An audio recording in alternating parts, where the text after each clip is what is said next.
semuanya, balik lagi bersama kami di Gobis. Nah, sekarang kita akan ngejelasin materi yang dikasih sama Mas Genta di minggu pertama setelah UTS. Apa sih materinya? Yuk, gak usah berlama-lama lagi, mari kita mulai.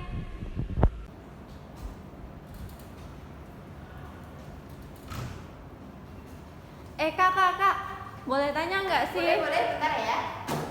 Kak, gimana sih cara komunikasi yang menarik itu?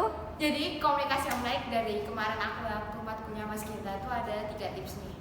Yang pertama itu waktu kita presentasi nih ya, kita tuh kalau bisa pembukaan itu dibuka dengan narasi atau enggak sebuah pertanyaan. Jadi misal kayak kalian udah pernah belum nih denger tentang ini yang akan kita presentasiin gitu.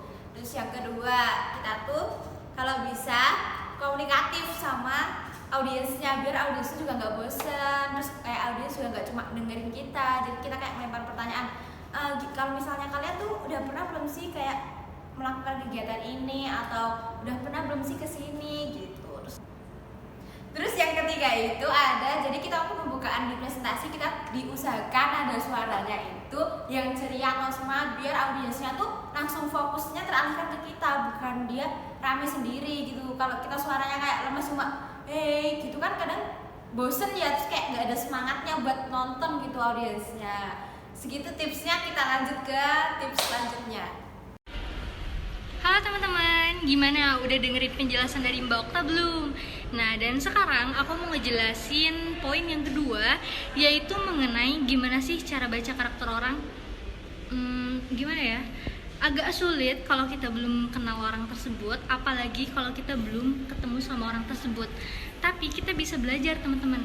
Yang pertama itu dari buku, dan yang kedua itu Mas Genta itu ngerekomendasiin film yang berjudul Lie to Me. Halo, aku di sini mau jelasin bagaimana kita membaca bahasa tubuh seseorang. Nah, yang pertama kita lihat dari raut wajahnya. Mungkin kalau mereka tersenyum itu menarik nih percakapan kita. Nah, kedua itu kita bisa lihat dari tatapan matanya. Kemudian kalau mereka itu saling menatap kita, tertarik dengan obrolan, pasti mereka tidak memalingkan tatapannya. Nah, kemudian yang ketiga itu dilihat dari posisi bibir. Nah, misal kalau mereka itu menggigit bibir bawahnya itu bertanda bahwa dia sedang khawatir.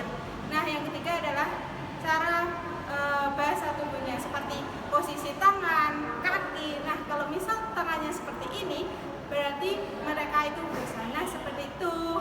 Kita lanjut di video selanjutnya. Hey guys, so di sini aku mau jelasin apa sih problem solving yang kemarin kita bahas sama Mas Genta. Dimulai dari tahapannya ya, yaitu ada accept, yang dimana kita tuh ngerasain kayak sedih, senang, apapun itu tuh kita terima dulu aja biar kita tuh tenang. Terus habis itu kalau udah tenang, kita tuh bikin mapping, kayak kita cari tahu masalah kita itu apa sih, terus gimana caranya kita untuk menyelesaikannya. Kayak di tahapan mapping itu kita disuruh untuk berpikir untuk menyelesaikan satu masalah itu. Dan yang terakhir itu ada decision making, atau kita itu langsung kayak menentukan apa yang akan kita lakukan sehingga itu sudah tahu resikonya, terus kemudian kedepannya mau bagaimana. Seperti itu guys tentang problem solving.